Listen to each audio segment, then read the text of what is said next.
Nakatayo sa labas ng paliparan, kaba sa dibdib di mapigilan. Panibagong kabanata ng buhay muling sisimulan sa bansang Saudi na aking pupuntahan. Nagsimula ang kwento ko nung nasa Tokyo work ako, habang naglilinis ng griller ng Misono. Napatanong ako sa sarili ko, hanggang dito na lang ba ako? Gumawa ako ng account sa work abroad, waiting ako sa mga call hanggang sa maboard. Nagdesidido ako pumunta ng Malate, nag-apply sa mga agency sa kalye. Nagbaka sakali dat na ng swerte, kahit pagod na hindi sumukot umarte. Sa bawat interview dala ko'y panalangin na balang araw pangarap ay marating din. Maraming beses akong nabigo, may mapintuang nagsarang totoo.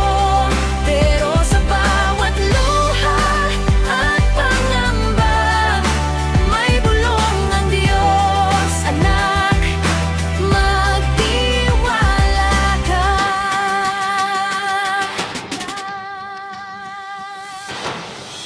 Ngayon nandito na ako, bit-bit ang pangarap at mga pangako. Iniwan man pansamantala ang mahal ko, ito'y para sa kinabukasan ng pamilya ko. Yala, sigaw ng masri na boss, trabaho ko'y pag-iigihang lubos. Syukran ng kapalit sa bawat utos, laban lang idol salitang pampalakas loob. Sa disyerto man, gitna ng kainitan, hindi mawawala ang porsigit laban. Bawat pawis at mga sakripisyo, alay sa pamilyang mahal na mahal ko.